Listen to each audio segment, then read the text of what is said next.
Hi all, welcome back to the final whistle then for another the late night whistle. How is everyone? Hope everyone is well. I'm going to be joined by the boys. Hopefully Steve doesn't have to take over tonight, but he is here in case. But yeah, internet looks fine. I have reset it before the show, so hopefully nothing freezes. Dan the man's going to join me as well. Big up to everyone who's joining. Hit the like button if you enjoyed his stream. We're going to get everyone involved tonight, as always. Subscribe to the channel if you're new and you haven't subscribed already. James Justin exits for Leeds United. Talks out for Calvin Stengs. Could there be more coming in now for Leicester City as the money keeps rolling in with 50 plus millions of outgoings for Leicester? Before I get the boys in, let's say hello to everybody in the chat. Evening, Jack. Good business, but time to get some players in. JC74, fully agree. Rich, good to see you in as always again, mate. Good money for Justin. Looks like it could be a busy week in the running to the end of the window. Yes. Azza, how are we? Frankie, hello. Phil, how are we, mate? Ray, lads and lasses, smash that like button so you don't forget. Like target tonight. We smashed 100 last night, so let's try and do that again. Wilby, how are we? Paul, hello. Andrew, hello. Carl, hello. Matt, hello.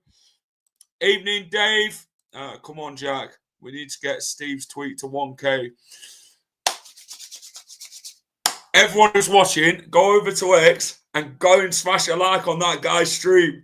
Go and like the post. Rooking on the back of that away shirt, yeah? He forced me to go and get that Oliver Skip thing done. So time to repay that favour. Go and smash that like button on that post and make him go and get that John Rooking shirt because I want to see it in the flesh. But yeah, let's get the boys in. Steve, Dan, how are we, boys? Steve, if you're not, what have you done? I know. What have you done? 200 likes already. I'm like, fucking hell. But hey, if you don't follow me on there as well. Don't just like it and leave. Follow me as well, you bastards. Yeah, actually got to follow it. Boys, how are we this Monday evening? All good. Yeah, all good. Not too bad. Tired, but you know, we move. Yeah, that's it. Been out for some nice dinner and a few drinks. So yeah, happy days. What did you have? Miller and Carter. Lovely. Good steak. Nice? Yeah, good steak. Good butcher's block. Lovely stuff. Right, boys. More news on Leicester City again. We're going to chat about the transfer embargo. Rumour speculation. Rob Tanner hasn't said it, by the way. I don't know where this information's come from. I've asked him about it today.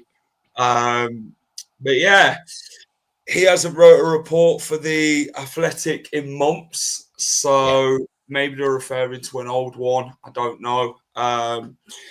James Justin is left for Leeds. John Rooking is still pulling teams back and he's collecting all that money. Look at that. Look how big that I did that. I did rob it. I had to edit it so it looked a bit different on the screen. Big up, Steve. I mean, that sack seems to be getting heavier and heavier as John Rooking seems to be robbing these teams transfer fees. But that's why I covered it with a smiley face, Jack. You can't see the exactly. His sack needs a good unloading. More ways than one. I'm joking. Actually shocked that we got as much as we did for JJ, to be honest. If Bella Elkanus and Fast goes, do you think that will be it with the outgoings? Right, before we answer Matt's question, let's go on to the first outgoing. It becomes the fifth outgoing at Leicester City Football Club. James Justin leaves Leicester City today to join Leeds in a deal worth £10 million, £8 million plus add-ons. 169 appearances in 6 years for James Justin. Won the FA Cup, won the Community Shield, and also won the Sky Bet Championship back in the 23/24 season. Steve, what's your thoughts on the departure of JJ? It's a long overdue. In all honesty, like, okay, respect that he won trophies at the club, but you can clearly see the decline in the last 3 seasons. And you keep these players at the club longer than they need to be here for, and then it affects the rest of the club. I mean, fair play to Leeds for spending that sort of money, because my God, I didn't think we'd get anywhere near £10 million at that rate. But we'll take it. You know, fair play to John Rudkin. He's doing his job again. Again, he's woken up this morning. He's taken a sniff of something behind the bike sheds, and he's back out again. You know, he's doing it. It's crazy what you can do when he actually puts his mind to it. But yeah, like, you know, he's been an integral part of our history, winning the FA Cup for the first time, the Community Shield, and you know, you can't understate that. But also, you have to caveat with the fact that, you know, he's clearly not good enough for the Premier League, and we've pulled Leeds' pants down. So happy. Dan, what's your thoughts on JJ going to Leeds? Pretty similar to what Steve has just said. You know, he has been, when he's been fit, he's been a decent servant for the club. You know, he has had his ups and downs. 10 million for him is great, unbelievable, you might even say, considering it back at, you know, in sort of pre-season, when we're talking about who we need to get rid of, why we need to get rid of them, and this, that, and the other. And we were talking probably between 4 and 6 million. So that 8 plus 2, I'm going to say that probably, you know, 1 million that maybe if they stay up. We'll get the other bit. Who knows what the hell it is, but who cares? You know, 8 million, even still, straight in the back pocket is decent dough, you know, for a player who is either 40% injured and the other 40% awful and 20% decent at this point. So you go, happy days. I think it's great business by the club. Year left on his contract. Always injury prone now, isn't he, JJ? You know, 169 appearances in 6 years. So how much of an injury he has had at the football club rather than played. Brought him from Luton Town 6 years ago and was a good fullback at the time in about the first, year and a half. And then the injuries started to come and never recovered, especially that ACL injury where it just hindered him altogether. You know, never the same player again. Went down to the Championship with Enzo Maresca, and he did okay. Maybe that was his league at that point because it wasn't the same player. He had to get fit again and work hard again. The Premier League were just never the same for him after that ACL injury, to be fair. And last season, he was fucking terrible. What was it? 19 goals. He was a part of them goals. Steve, I think there's a video of it, aren't there? 19 goals where most of it was his fault. The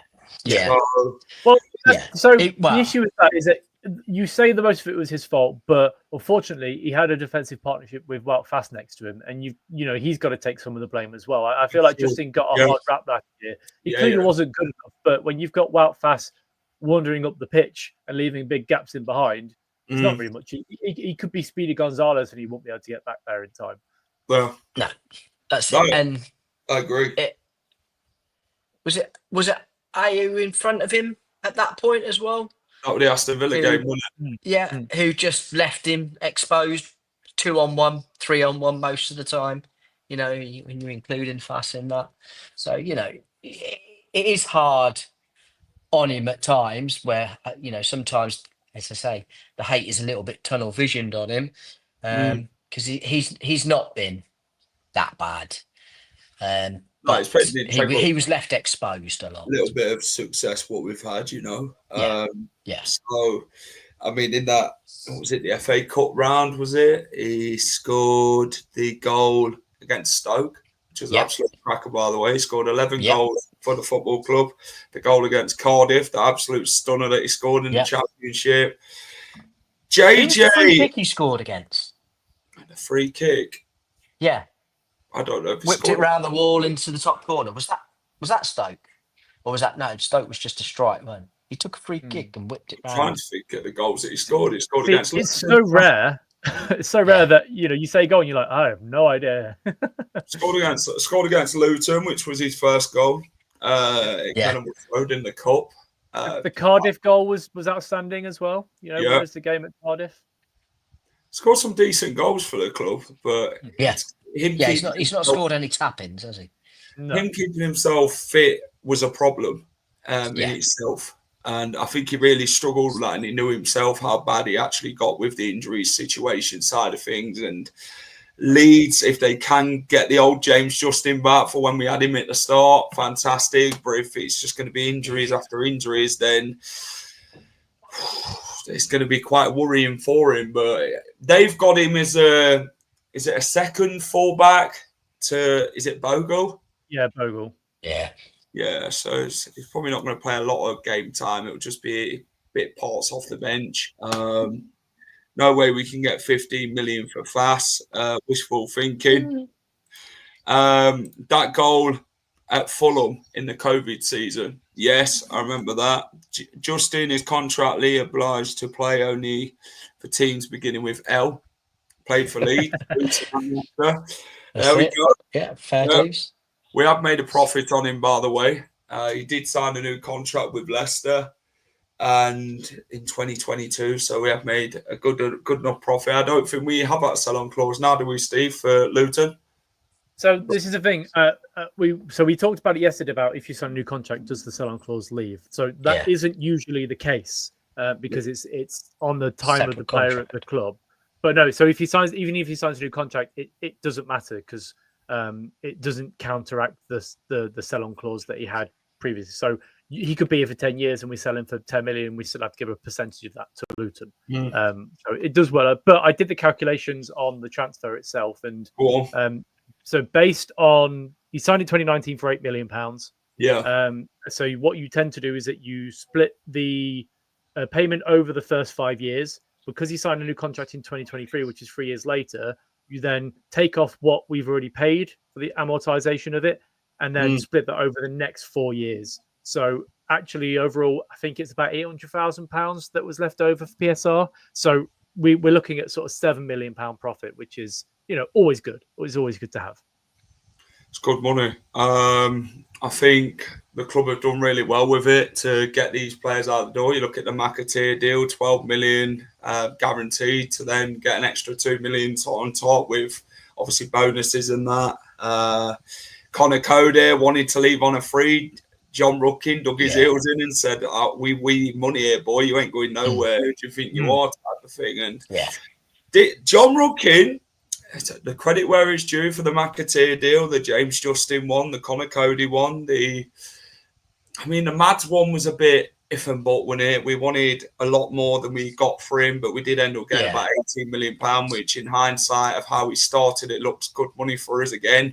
The Wilfred Ndidi one, the release clause, £9 million, which we did end up getting from Besiktas, and 50, what's it work out about? 52, 53 million in money in the end. So what's been your thoughts on the outgoings regarding the money that we've got, Steve? Would you have liked a bit more, or are you quite happy with what we've managed to get for these players so far?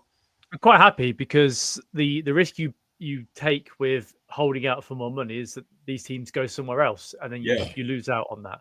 So, it all goes towards, and like, it annoys me how much I have to say it all goes towards the accounting period in PSR, because we shouldn't be talking about PSR. We should be talking about signings. So it's a bit annoying. But look, we get profit on some of these players, and that will then go in towards the black hole of the losses that we could potentially have towards the end of the season. We've done well to get money for Connor Cody, and also, the money we got for Casey and James Justin. Mads, I think we probably could have squeezed a little bit more out of, but look, beggars and choosers and all that. You got to take what you've got. And now I guess the case of if we sell Bilal or not, if we can get 25, 30 million pounds for Bilal, I imagine it's more 30 than 25. You're looking at £80 million. £80 million brought into the club in a time where you need money coming into the club. It's good, and I just hope, and I say it like I'm blue in the face. I just hope we then go out and invest in some players, because you can't do a refresh of this squad and not bring players in. It's just the same attitude as previously. And 16-year-old kids, as much as they're talented, can't do it all themselves.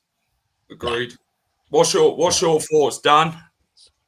Yeah, I think the money that we've brought in so far has been great. I think we were probably 2-3 million short on Mads, but as I say, maybe that was the first lesson for Rudkin, not to be fooled by gestures in papers and media that clubs are after somebody else when they're not really. They've got their target, they've got their number ones, and they'll get that. But in regards to what we get after that is all good. I'm still with what's happened today in regards with Palace and Spurs. They want allegedly sniffing, but not really doing anything. Mm-hmm. I still think he's going to end up staying, because I think Palace aren't prepared, for whatever reason, to pay 30 plus for him, even though they got 68 plus others from other sales. So they're not exactly skint, but they don't seem to want to pay that for him. And now they're going elsewhere with two and three other players, especially Conor Gallagher, who Atletico want more than what Bilal is, but they might be going, but he's been here before. He's a fan favourite when he was here before. He's a ready now, not a ready in 2 years potentially. And it's English tax as well, isn't it? That's exactly that. Yeah, and maybe that falls in with the fact that they're in the Europa Conference League now. Yeah. So maybe they do go down that road, and then that doesn't really leave anybody else who have been mentioned. So I still, at the minute, it's more favourable that he's going to be staying than going, which is a big surprise. So we'll see. But Fass, I think that deal's going to be done by Wednesday latest. Maybe. And I think we'll get somewhere between 10 and 15 for him, and anything over 10 for us is a bonus. So happy days. And if we get over 10, then I'm glad that the handbrake didn't come off the car and he rolled into the sea. So, Right. James says credit to the club. The swamp is really starting to drain.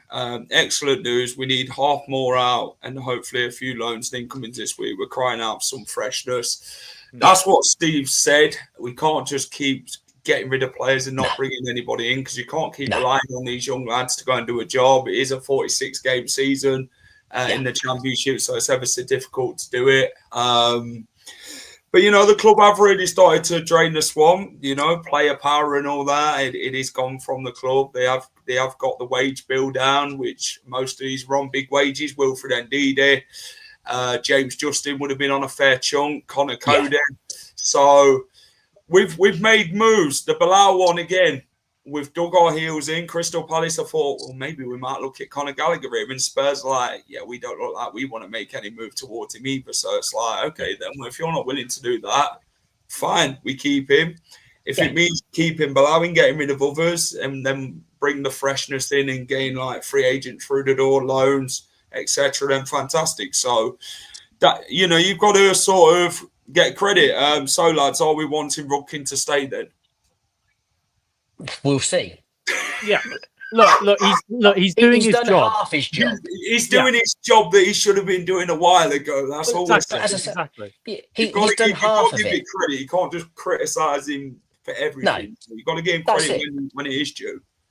It's like Chris said to me earlier on. Sorry, Dan, just really quickly. He said that you can't just blame Rudkin. You've got to blame Top as well. They're both, because Top makes all the big decisions. Top. So look, at the end of the day, they're both culpable, and he's doing his job, as everyone says. Sorry, don't carry on. No, that's it. Well, as I say, for me at the minute, he's doing half of his job. because we've not had anybody come in yet other than Begovic. Yeah.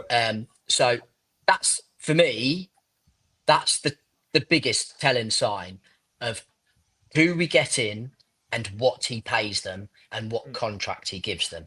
Yeah. That, for me, is where he will earn his money. What he gets in for the club, for some of these players, it's good. But again, to go back to what, as football fans, we're not interested in, is PSR. That comes down to wages. That comes down to how much money is going out of the club week in, week out. So if you're getting rid of these big earners off the club, the money that comes in is not irrelevant, but it's not the biggest part of it. It is their wages they're being paid. Yeah. So, and then as regards with any of these players, once Vardy went, there was no real player there that had the direct link to top.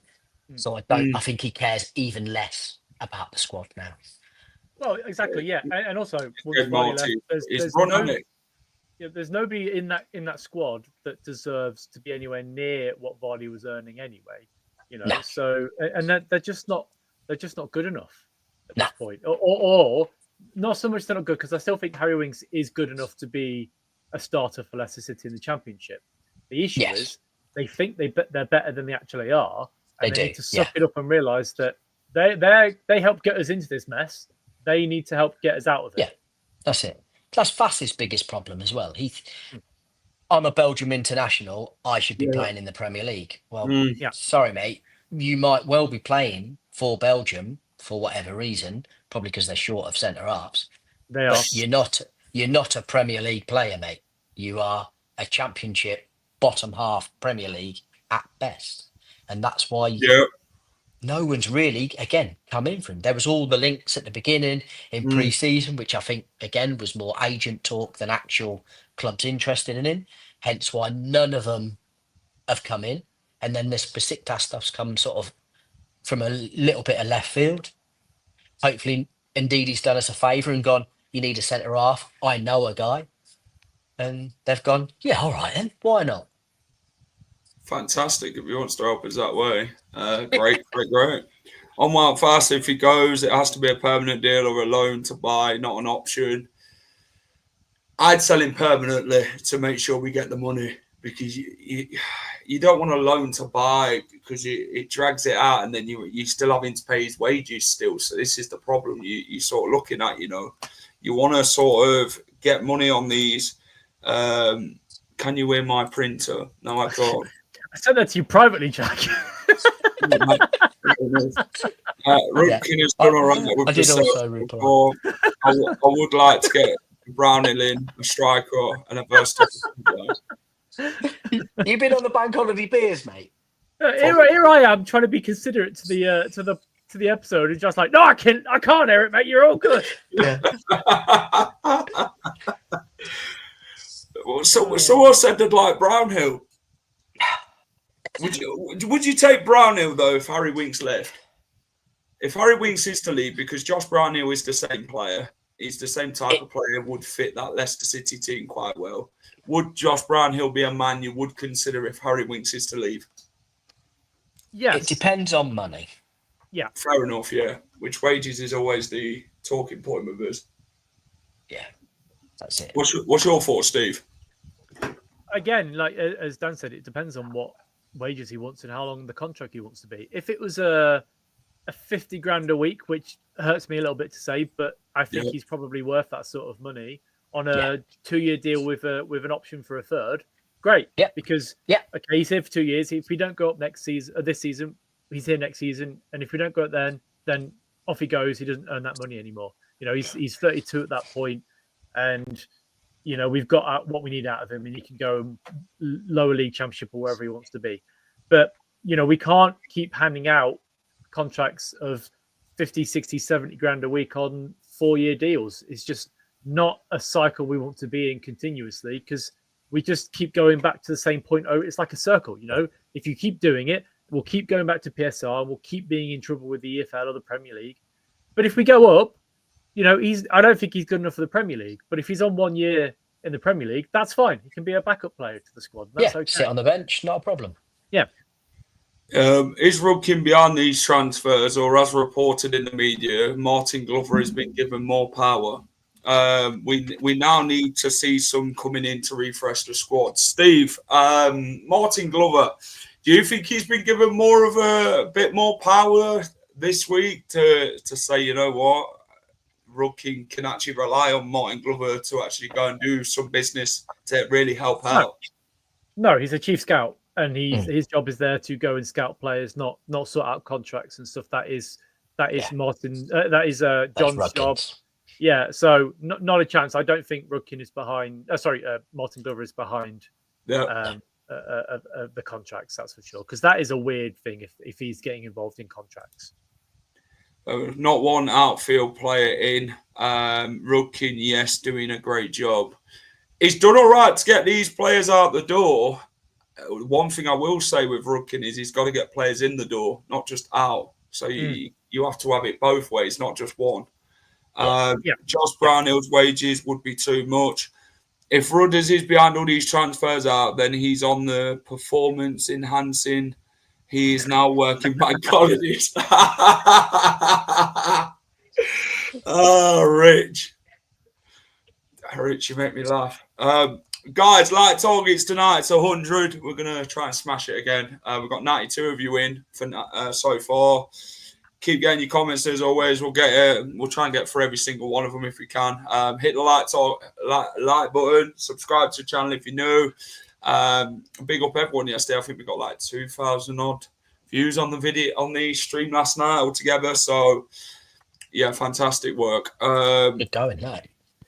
Boys, what is your thoughts on the whole fullback situation now then? So James Justin's gone. We have got Koulibaly. We've got Ricardo, Victor Christensen and Luke Thomas. Obviously, Victor Christensen's being linked away. Ricardo, club captain. And then we've got Olabadi Aluko as well. So how do you sort of see it? Do you think we need to bring a fullback in potentially? Possibly. I mean, it all comes down to if he's willing to use Aluko a bit more, which I think he probably is. We've got Ricardo, Hamza can fill in at right back. Yeah. Thomas, Aluko, Christensen's still here. I don't know if he leaves, and we've got Woyu as well. So, we are still a little bit stacked in that area for the time being. If Christensen leaves, then I'd say we need to replace him as well. But it seems like Marty likes Luke Thomas, which is I don't know if that's the right thing to do, but he's a Leicester lad and he does try his best, even if he is crap. But Well, there's a question for you then, boys, for both of you to answer. Darren Green, who do you think is the best out of Thomas and VK? Jesus Christ. Who wants to go That's for not much of an offer, is it? Well, I'll say Thomas. Fair enough. Purely because he has a small amount of passing quality, whereas VK offers us absolutely nothing. I've not seen anything from him whilst he's been at the football club. Whereas, like I say, Thomas can deliver a decent ball from that left-hand side when he has 3 days to do it. But after that, like I say, that's... Steve? Thomas or VK? You're asking me to choose between which of my cats I like the most. Yeah, but in this case, which cats I don't like the most. Yeah. I'm going to say Thomas because he's a Leicester lad. He wants to be at the club. But actually, I heard a rumor that he was really pissed off that we turned down the move in January. He wanted to leave. So, that's I think that was more because he wasn't playing, though, wasn't it? Yeah. So, but you can understand that. Christensen, he's somebody you can get money for. So, get rid. because he doesn't want to be here. You can tell that his body language just shows that he doesn't want to be at the club.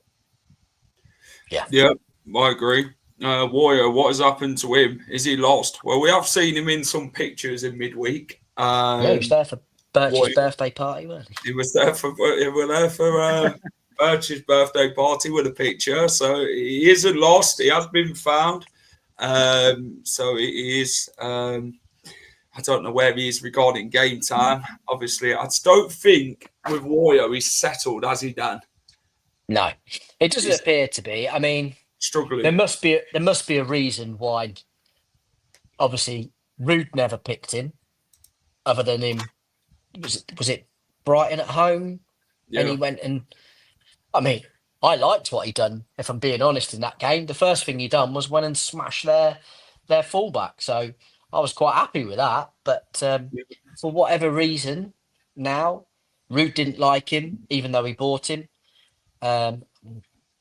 Say bought him, may not have been interested, but it was just, here's that player. And now he's had a full pre-season with Marty and not even had a look in, even in pre-season, let alone in any games, which is very, very odd to bring that bring a player in. I mean, I don't know. I mean, I didn't know whether it was just like a language barrier or something, because when they done his first interview with him, when he turned up, he didn't speak a word of English, not a single word. And now, Steve, are you looking for Rookie? No, my printer ran out of ink, and I'm trying to change the bastard so I can print stuff off for work. I am paying attention. That's it. But now, with Marty being very fluent in quite a few languages, you thought he might have been able to create some dialogue with him, get him into a stage of what he wants him to do. Yeah. And him be able to show that in training or in any of the pre-season games. But like I say, he weren't even in any of the pre-season games, barring one, I think. Yeah. So I don't know. I don't know what it is, but maybe he was a competition winner. Do you know what with Wayo? He tried. He was physical. Yeah. He battled hard. And after that Brentford game, he made that challenge on that player, gave him concussion, then went missing after that. Yeah. Yeah. And then that's it. It's like he got subbed at half time, and that seemed to be it. That was him done and dusted. It's like Rude didn't enjoy the physical side of the team. He was just like, well, boys, just be soft in it, just do what you want to do. Wayo is becoming like, I don't know who that is. Leon Sursich. But work is the late whistle. Attention must be paid. Steve's gone bloody walkabout. I can hear you. Wayo He's been a busy boy again today. He needs more game time. He does. Maybe he can offer something to this team. I don't know, but it really depends on what we can offer him. To be fair, boys, let's get on to Leicester's potential incoming. Potentially, if we can get this one over the line. Yep. Leicester are in talks to sign Feyenoord winger / centre attacking midfielder Calvin Stengs. Obviously, they want to offload him. They're willing to sell him this summer transfer window for the right price. They brought him for about £5.2 million. I think it was from Nice or wherever they brought him from. Yeah. Injury record is what the fans have looked at first to see if there's any injuries, which it is a suspected case at Leicester City. It's not. Yeah. But yeah, he looks a good player. He's very press proven, good on the ball, very versatile in the attacking options. People are like, yeah, we don't need any more wingers. We don't need to keep doing this, but he can play as a centre attacking midfielder. He has done in the last couple of seasons, but if we can get him back to his usual self and get him enjoying fitting in this system, I think he's a good player to have. If you talk about people who play Football Manager like Steve, he would actually look at someone like the man himself, Calvin Stengs. Apparently, he was a wonder kid, Steve, on Football Manager in 2021. Yeah, he was. I actually remember signing him myself. He was a decent talent for sure. So everyone's going about his injury record. Look, it's not actually as bad as you might think it is. He did his cruciate knee ligament in 17-18, which is a long time ago at this point.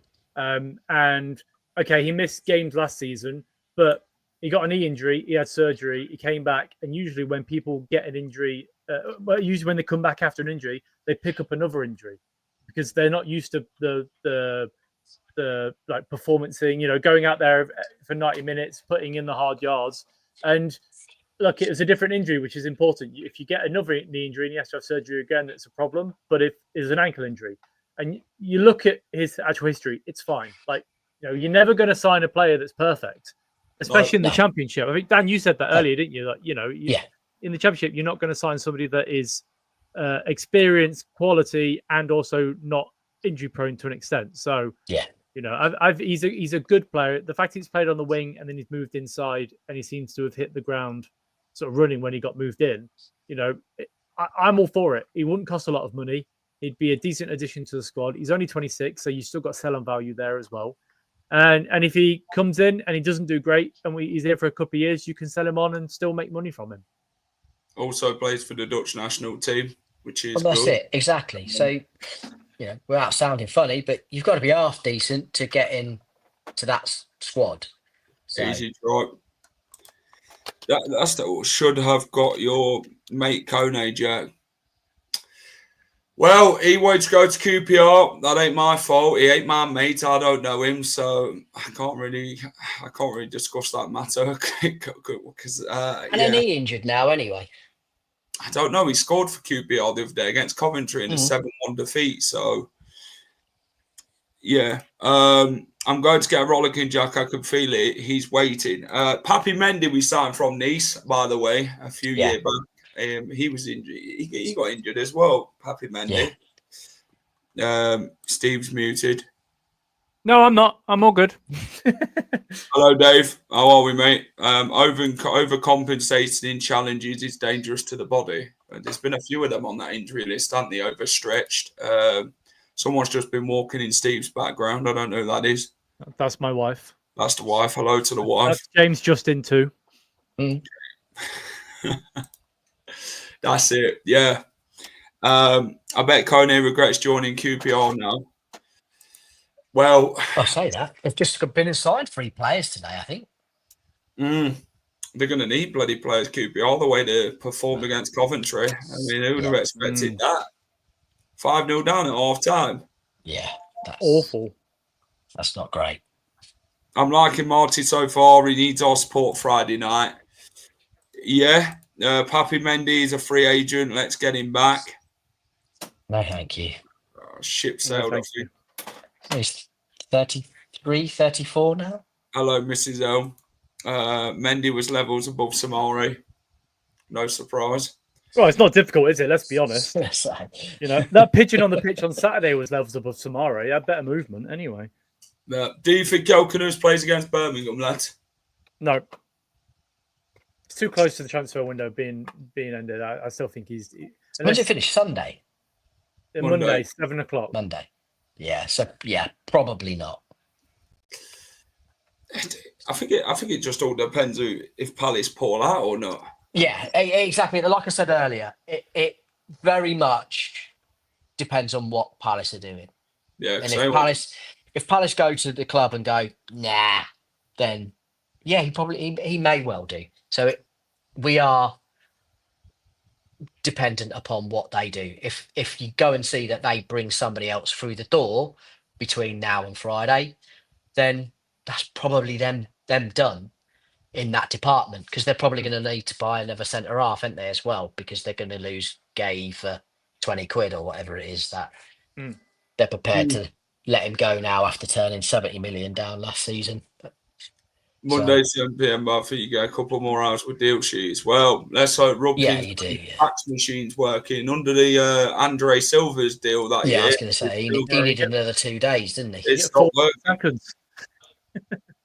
It's just one of them things with Leicester where suspect things like that happen, or Rubkins lost an eye on it. So, which he has here. He's on his way again to the next club. I think it's Besiktas he's on his way to now, carrying all this money to add a lot more to his wallet and that. That's it. Using Meeting it tomorrow. in the thing. Palace are going back into Conor Gallagher. Does that sort of show, Steve, that they are looking at more options, or do you think it's the case that they're not really committed to the El Canoes thing now going forward, Palace? I mean, it makes sense for them to start looking at other options if more come available. Let's be honest. They'd be stupid to just put all their eggs in one basket, because you look at Spurs, they're after Eze for so long. They fucked around, and then Arsenal came in and took them away. So, what you don't want to do is look at El Canoes, get it all sorted out, and Spurs come in, and then he goes to Spurs instead. So, yeah, it makes sense that they're looking at other people. I wouldn't necessarily mean that they're not interested. No. I just feel like that we've got a long time to left until the end of the window, and they're just playing the field a little bit, as they should be, as all clubs should be. We should be doing the same thing. We're quite sort of tunnel visioned at times towards players, when actually, if they're going to get ripped off, like Ryan Bertrand, sorry, you move on. Move on. Yeah. Still have a feeling if Xavi Simons goes to Chelsea, Bilal goes to RB Leipzig. Possibly, yeah, I could see that. I think at the minute, whomever he's been linked with, it's not a definite no-go, because everybody's waiting for that domino effect to happen. Of once one's gone, we've missed out on that, so this is what we're doing now. And you thought that might have happened once Spurs lost out on Eze, but I don't know. Maybe it's just Levy that he likes to shove a piece of paper back and forth between whoever they're buying from, with just £1 extra on the sheet each time, until you go, I'm bored of this, go away, or I'm bored of this, I'll take it. And then or somebody else comes in and pays what the club wants and said, thanks very much, see you later. And he's left with egg on his face. Tottenham and Arsenal are after another player. I believe Arsenal's made the formal approach first. I think that the close blaming one player, no for defence. 90 goals you think was his fault. That's mental to even look that close, blaming one player as no for defence. Well, Derek, I think, to be fair, we all agreed that actually it wasn't. I think you've just misinterpreted what we've said, Derek, to be fair, mate. We did say the defence was at fault in the team for obviously most of the goals last season. The goals just ain't one player's fault. You look at the whole team aspect of the goals Leicester did concede last season. It's a whole team performance. If the defence isn't defending the goal, it goes in, doesn't it? You look at it, fast, more out of position than not last season, and Justin were left vulnerable every time. So you look. I'm guessing Derek is a Leeds fan. I'm not sure. Did you buy his comment about pulling Leeds' pants down? That Red Bull medical team is the best. Well, fair enough. Good luck to you. Enjoy James Justin, like what Wrexham enjoyed Danny Ward. You know what? We don't mind. He's gone now. I don't care. Yeah. He's not left our the problem. building. Don't give a shit. Yeah. Not our problem. But you'll soon see. If you lot can get the best out of him, fantastic. But £10 million, good money for us, Derek. To be fair, mate. And like we say, he wasn't great last season at all. No. Unfortunately for JJ, he was very good up until he got his ACL, and then after that, he's just not been anywhere near. And I agree. That's where he is. Yeah. He's just fortunate for us that he was a better left back than he was a right back, and we needed somebody that could fit in both sides.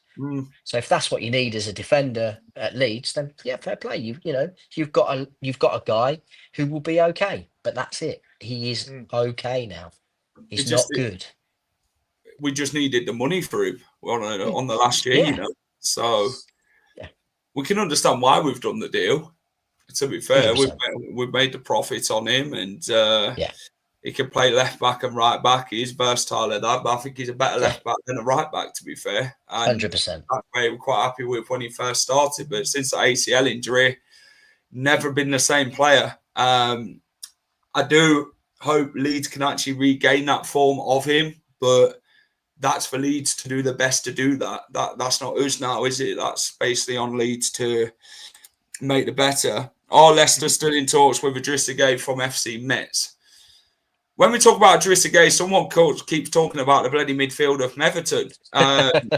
We're talking about the striker Idrissa Gueye.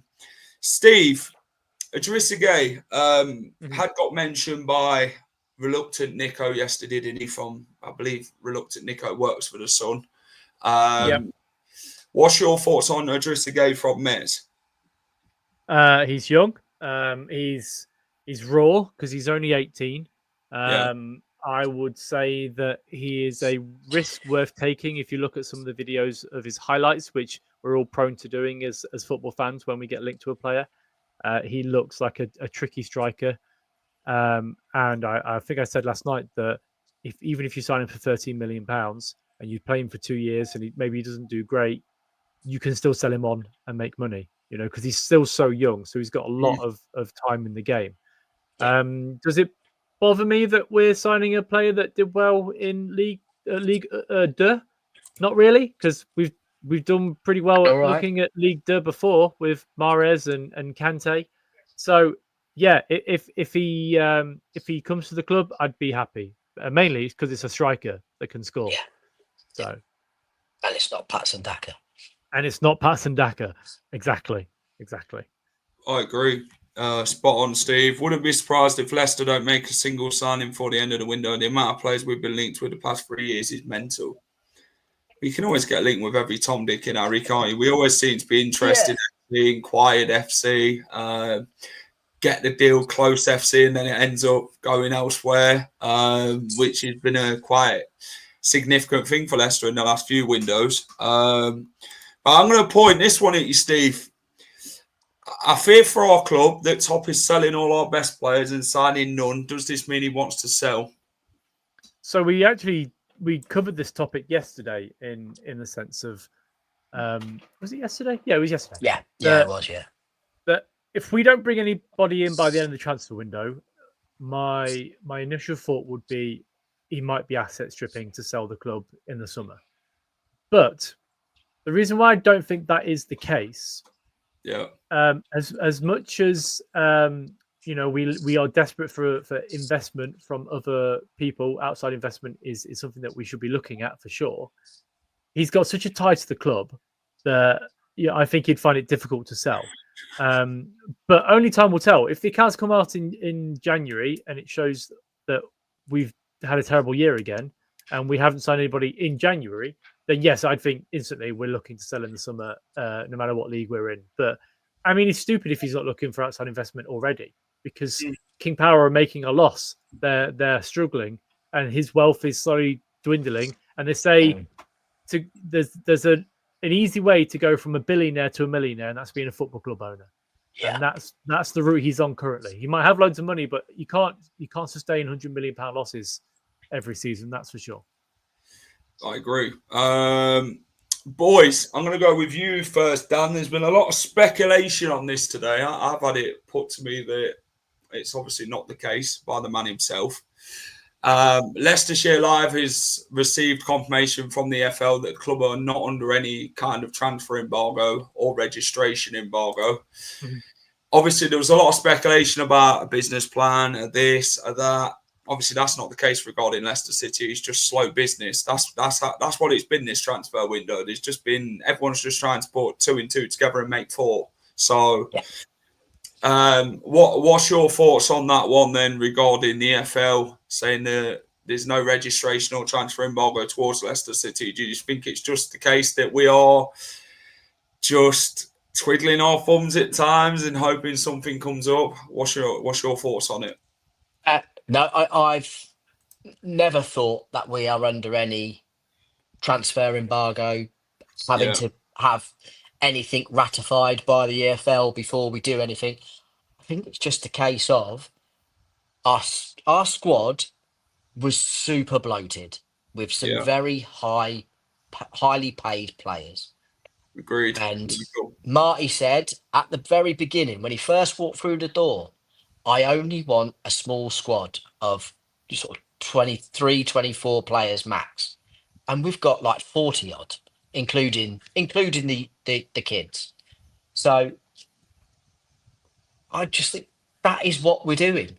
And until we do that, unfortunately, it's been a far lengthier process than what any football fan would ever want. Because, like we say, that's what we go to football for, is to watch our side win and to have a buzz about the next person coming through the door. That's going to excite us. That's what for fans is football is about. All the rest of the other is just, what time is it? It's a load of rubbish. So yeah, it's frustrating. And so then people then start to go on hearsay, make things up, say stuff that just isn't happening, just to generate some interest, it seems to be at the minute.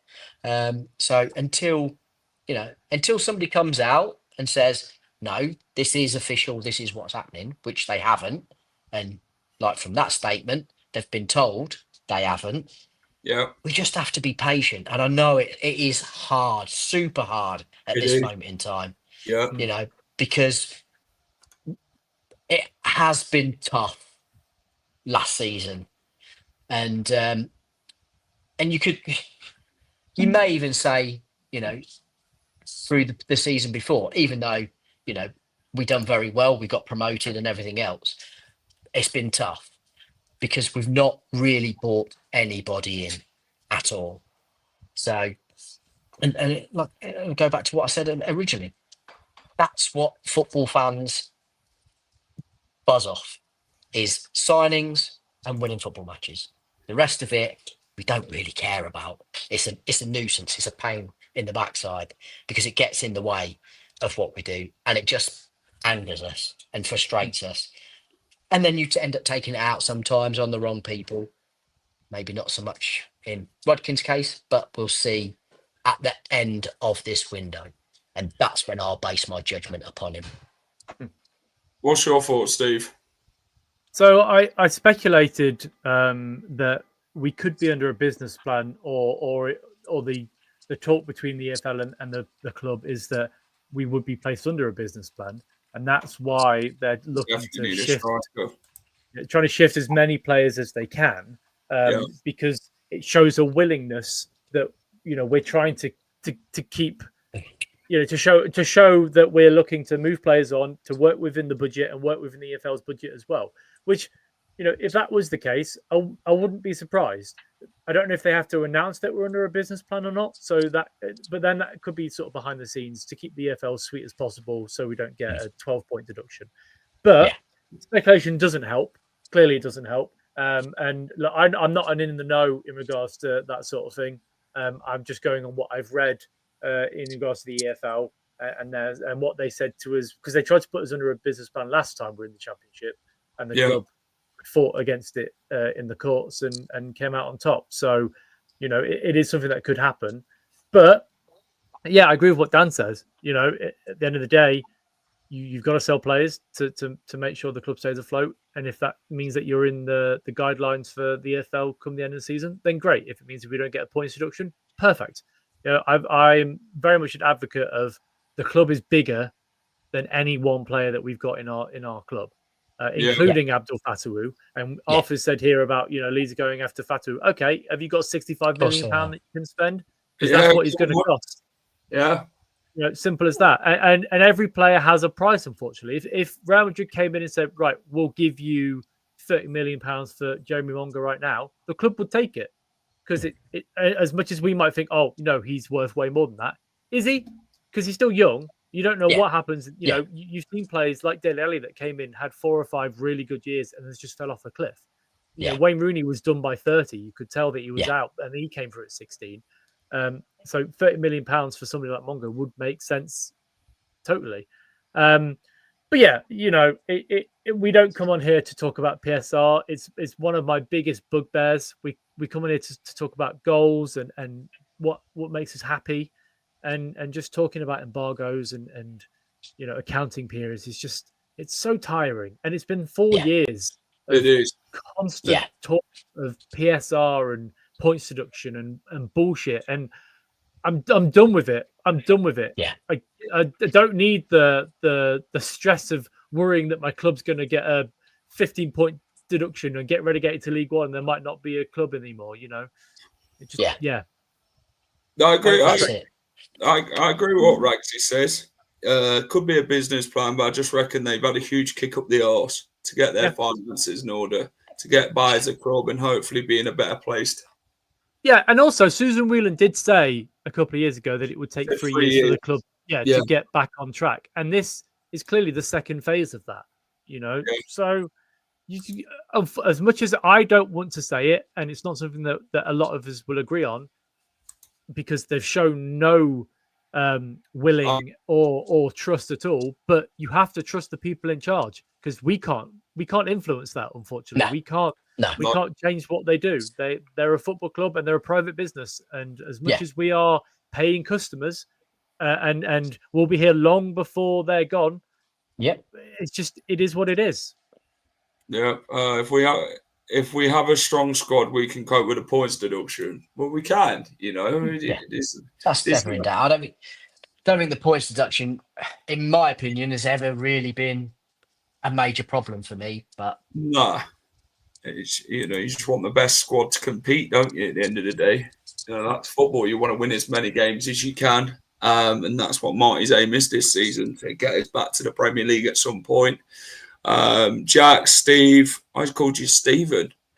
I'm Steve. Never call me Stephen. Never call me Steve. It's just Steve. That is my legal name. Your mum tells you that when you're in trouble, is it? No, even then. So I changed my name because I don't like the name Stephen. So I changed it to Stephen. She still does it. So every time she addresses me as Stephen, and even then it's the wrong spelling. It's the PH rather than the V. I'm like, who are you talking to? Every single time. So quality shows always. Still. No, I appreciate it. For that one, Leo. Very well said. Winning jazzes me. I don't really care much about anything else. Do you guys know what's going on with the points deduction? If we are getting one, why haven't we been given one yet? I just don't think they've got a case against us at this minute in time. That's what it is. If they did, then fantastic. I'd say, okay, what you got, what you throwing at us, and maybe it's because the Premier League and the EFL have come together now, haven't they, to close this loophole. They've got to sort of find a way to say, well, we find this appropriate for Leicester. Well, what have you got, EFL? So they're a bit of back and forth, and Leicester are like, we've got the best lawyer here. So try and be careful about what you want to put on us before sort of getting out it is, to be fair, because we've beat them twice already, the pair of them. So let's see what happens a third time. And maybe this is the problem. They just don't want to sort of face us again. They're like, we will charge you, Leicester, but you've still got to find us guilty. You can't just charge us and punish us now. You've got to say, okay, well, this is what we've got. This is what we're charging you for. You are guilty of it. But then Leicester can say, you know what, we can fight back, can't we? And go and do that type of thing when the verdict does come. That's it. Well, again, there's these alleged 3 charges that they've put on us. Well, what are the charges? Where are they? And when are you actually bringing them to the table? Because at the minute, Nick DeMarco smashed you out of the courts on 2 occasions now.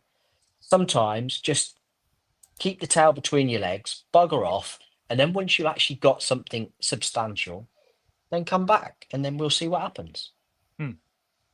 I always, whenever we talk about charges, all I think in my head is, what is the charge? Eating a meal? A succulent Chinese meal? Chinese meal? So far, the only good player we've lost is Matt. We can happily move forward with Jakub. Shame about the low fee. I'm all for draining the swamp, but if it happened sooner, we wouldn't be in this trouble. That people, people make mistakes. Rookin's made a lot more mistakes than he needed to, but they've got to learn, haven't they, quite quickly now to putting them things right and moving the club in a better stead, which is an interesting one. Would you? Here's one then by Danzy. Big up Danzy, by the way. Interesting point you guys raised, but question for you all: would you accept being in the Championship for another season if it means we can rebuild and come back stronger? Yes, I'd say so. I wouldn't. I think the Premier League is where you need to be. Go on, Clara. Yeah, I think the Premier League is where you need to be. That's where the money's at. And I think with where we are at as a club, it will hurt us more by being in the Championship than what it will be going up and coming back down again. It hits you financially, yeah. Of course it does. I would disagree in the sense of that if you come back down a third time, you're then getting the third year's parachute payments, not the first year's again, which is an even worse situation to be in financially. I don't disagree with that, but because of what we're doing now, and hopefully we won't have the wage bill that we've had over the past 4 or 5 years, we can take that money and bank it and do similar to what we've done last season. Get sort of 2 or 3 little sprinklings of Stardust this time, as opposed to one. Leeds do it. It was selling Somerville, Rutter, and a few others, and then they stayed down, didn't they? Well, they stayed down, but they had to go up this season. Yeah, they did. Yeah, that'd be our case. If we don't go up, we'd have to go up next season. We've got no choice really to argue it.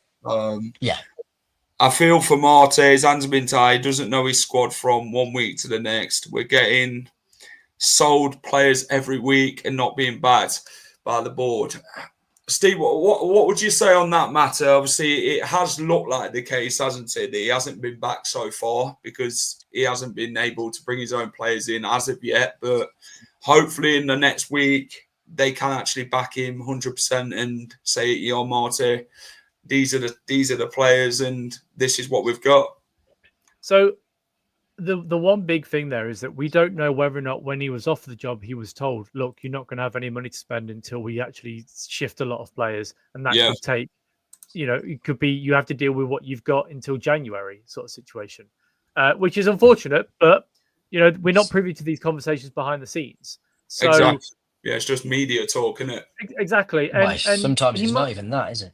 Yeah, and he might be happy with the fact that because let's be honest, on paper, and we all say on paper, but it's true, it is one of the better squads in the league still. We've got some quality young players. We've got Abdul Fattah and Mavididi on the wing, who are top tier Championship players anyway. Fattah is a Premier League player. As much as Vestergaard gets hated on, I still think he's a decent player in this defence. And we've got Akoli and Nelson to come in as well. They're pretty good. Ricardo Pereira is still a quality player. Jakob's good. So we've got players that can do the job. So he might be happy just working with what we've got, knowing that he's not going to get sacked come the end of the season, and he can then spend money next summer, depending on what league we're in. But look, at the end of the day, he knows where we are. And I like to think that this time the club hasn't lied to him and said, we've got loads of money to spend and actually, pulled the rug out from under him. But then I think he would have said by now, because I think that's the sort of manager he is. I agree with that one. The getting promoted now brings finance to solve issues. It does. Difficult to get finances in order. I also agree what you said about the points deduction. I also think the fact that Manchester City haven't seen sanctioned yet maybe works in our favour. So, just on Man City. So I've said this previously with Man City is that they've got 115 charges based over 15 years. Yeah. So if you look a lot of them are duplicate, aren't they? Yeah, and that's millions and millions of documents that they have to go through to make sure it's. So we apparently the verdict has been reached, but to give it out to us mere mortals, you have to make sure that all the wording and the paperwork is correct, because you don't want to then come back on appeal and say, well, actually, you've put this out, but that's not the case, etc., etc. But that doesn't just range in regards to PSR. That goes from signing players at the age of 12 or 13 years old, which you weren't allowed to do back at those points, giving wages to players that or bonuses to players that weren't accounted for. So there's loads of things in these 115 charges that unless you go for every single one of them, it's not the same. So you can't compare what's happened to Man City with Leicester City. We've clearly overspent and a bit way beyond our means in regards to wages, because at one point we had 120% of our income was on wages, which is, never going to help any club, and you can't live like that. If my wages every month, I had to pay 20% more out, including my wages, I wouldn't have a house. I'll be on the street. So, it is what it is, but you can't compare the two situations. No, one's worse than the other. I think Rob Dorset said Marty was told he has to sell before he buys. Yeah, he did say that, Cifuentes knows exactly what is going on. He's more likely driving this. No strikers. Well, we've not got the ideal strikers at the club, Michael. Let's be fair. But hopefully we do manage to bring one in. Apparently our debts are £70 million. If we sell Elkanou's 30 or more, we will be able to clear it all over our debts. That's just speculation again. This is the thing. Everything's speculation. It's not just all facts. You also have to remember that we don't have a shirt sponsor at the moment, and you need to take that into effect, because that will come into play at some point. We will get a shirt sponsor. It might not be £25 million, but it'll be sort of 15, 16 million pounds. So, take that into account as well. We have strikers from bloody team. We probably do, mate. We have Uncle Ayu. Yeah, we do have Uncle Ayu. Steve don't like the term Uncle Ayu. No, I don't. Guys, 101 of you watching, hit that like button. We've set the like target tonight at 100 likes. So if every single one of you can hit the like button, fantastic. Subscribe if you haven't already. Would appreciate it. There's a few more to discover. Celtic fan, hello, how are we? How are you treating Kasper Schmeichel there? What are you guys thinking on Calvin Stengs? Really hope Celtic get him. There's been speculation, aren't they, Steve, about Celtic going in for him after, if they win tomorrow night against, is it the Champions League qualifier or whatever it is? Mm-hmm. So I had a drink at the same time. Dan, do you want to answer that whilst I have a drink? Yes, absolutely. Yes, they have, but it is dependent upon whether they qualify through for the Champions League, which does puzzle me a little bit, because they got a decent wedge from the Champions League last season. So I'm not really quite sure what they've done with all that money, but who knows? That's Celtic's issue, not ours. I'm not really interested in Celtic, if I'm being truthful. But they have been linked with him, but has been stated that it very much depends upon whether they qualify tomorrow or not. So if they do, then they might come in, but who knows? We might have it all done and dusted by then. Highly unlikely, but you never know. Like I say, if Rudkin's on his gear, then he might have sorted it all out. He might be still on the phone to him right now as we speak. Yeah, Stengs would be decent, but I worry about his injury record. Think a loan would be wise, but either way, we need bodies. Well, yes, we do, but like what the problem is that we've had so far over previous seasons, is he really what we need? For me, he's not. And again, the chat is his Bilal's replacement, but I don't think he really is. He is more of a winger than he is a number 10. He's one of them. Yes, he can play in there, but his main role is a winger, and quite well stacked there. We're all right. We don't need to go rushing in. But if you go 12 million for Casey that we've just received, and 4, 5, 6 million for Steng, then you've done a half decent job. I'm going to sit here and put a question to both of you. If you have to pick 3 players to leave the football club before the end of the transfer window, realistically, with the players that are being linked away, who do you think we could see potentially leave before Monday's deadline? Steve? Well, fast. Yeah. Well, fast for one. Victor Christensen as another, and Harry Winks. Gone? I was with you there, Steve, until you said Winks. I could just see him leaving. That's what it is, I mean, I don't. I don't prefer Samare, but Winks. There's no point keeping an unhappy player. Yeah. No, exactly that. And personally, I would have preferred Samare, and then we get somebody in who is slightly more mobile than staying in one half of the 18 of the centre circle, so he doesn't really like going out of that much. But so I've that got would an be idea. my option. I've got an idea for you. Why don't we, when selling a player, ask for a cash plus a player? We get shit players and less Yeah. money. That's why. Yeah, That's yeah. what I'm saying. You don't want I was going to to. say it very much depends upon who the player is. Yeah, because you know for a fact that Leeds will go, okay, we'll give you £2 million and you can have Patrick Bamford. No, thank you. I'd rather just have the money. They Yeah, put Meslier yeah. in there as well, and bloody Sammy Greenwood or somewhere. You know, it's not better than what. Yeah, we've got. exactly. Yeah. That's Yeah. why we don't do that. None of those three we need. West Ham could have thought, okay, then we'll keep Danny Ings until Leicester come calling with the Matt Hermanson thing, and then give us Danny Ings. You know, you can't physically think about them things. Worrying that Samari hasn't been linked to anyone, has he? There's been little. Well, we don't know, do we? Spain, aren't they? But in the start of the window, but there's been nothing concrete since.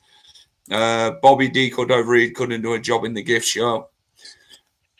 Well, Bobby D Cordova-Reid hasn't been seen, has he? I don't know where he bloody is. Is it an injury? I don't bloody know. It's an injury. He'll be back. I think he'll be back after the international break. Great picture of James Justin. He said he's over the moon. Good for him, you know. I don't care. I don't care. Arthur, go talk to a Leeds fan. We don't care. See if we're saying that in 3 months' time. Yeah. 80 million for bad. I think we've pulled their pants down. Well, there was a bit of I don't think we did. There was a bit of conversation, weren't there, between Stolarczyk and Mad, who would be the better keeper for this season. And everyone did go Stolarczyk in the end because of the injury to Mad, which I can get. He's a better shot stopper than Mad, but Mad's distribution's better. But every goalkeeper has different aspects to the game. To be fair, well, that's it. We've done the same switch for McAteer. Same thing. Connor Cody to Wrexham, £2 million looks like an absolute steal for us. And obviously it's not worked out for him there. Yeah, I don't care either, Steve. But that's it. Dan, let's have a look at what Optus said. So since the start of April, Manchester United have won fewer points than all other ever present Premier League clubs, 6. And Leicester City, who now play in the Championship, have more Premier League points than they could have in that time, 8. Concerning. Leicester City have more points than what Man United's got from April into this season, basically. Yeah, that's it. How is that? I think if I was a United fan, I'd be very concerned. And maybe, who knows? Maybe we were slightly unlucky of the fact that Rude fluffed his lines with playing Danny Ward against Wolves and one or two other questionable decisions he made where we could have picked points off, and who knows, they may have gone down and we would have stayed up. But I think that's more a dig at Man United fans for their concern with their own club than anything else. So I think that if I was looking at that as a supporter of that club of that size, I'd be very, very concerned. And the fact that, all right, you might say they've done all right and played better against Arsenal, but then they wasted it against Fulham. So, well, like Claude Puel once said after that post-match interview in the Crystal Palace one, they said to him, "Is it your concern?" And he said, "It's not my concern." That's what he said, and that's what I'd say to the Man United post. It's not my concern. It ain't our fault they ain't getting points. It ain't our fault they spent £80 million on Harry Maguire, is it? We was only doing what were best for business, and clearly they thought they were getting a world-class defender. Absolutely. If that's what they were desperate to do at the time, then that's all good for us and poor on their side, I would say. But yeah, like I say, it's just more of a surprising stat. I didn't realise it was as bad as that. at Man United? Well, I'm afraid it is done. I'm afraid. Yeah. Boys, let's see what John Rudkin has got up his sleeve again for the next few days then, leading up to the Birmingham game. How much more money is he going to add to that bag? I think Steve can make that bag even more bigger, maybe. I can make bags bigger, Jack. Don't worry about that. That's it. That's what bag we're talking about. But no, that is it from us. I hope everyone's enjoyed the late night whistle again. We've discussed everything and probably answered all your comments, to be fair. Newcastle's 2-2. Fantastic. Xavi Barnes scored in the game. Does anyone know? But now that is it from us. Thanks to everyone for watching as always. We will be back with more shows during the week. We have got the match preview for Birmingham on Thursday with Blues Focus at 8:30. We are back with the Three Horsemen at 6 p.m. Myself, Steve, and Rich from the Suffolk Crunch with the Premier League predictions, Premier League Championship predictions, week 4. There's me thinking about Man United. I appreciate everyone coming in. Cheers, lads. Great stream again. Score predictions for Friday. But you better watch the prediction show then. Yeah, you better watch the prediction show. We're not giving any spoilers away now. So you click in at 6 p.m. on Thursday and we'll give it you. I sound like the bloody Wellstone Radio. Sorry. So now, take care, everyone. Have a great rest of the evening. Hit the like button on this stream if you enjoyed this stream. 100 likes is what I said when the lights go off this one. So if everyone can hit the likes before you leave. If you watch this on playback, let me know your thoughts and everything we've discussed. Take care, and we'll catch you again soon for another The Late Night Whistle. Bye-bye for now. Bye.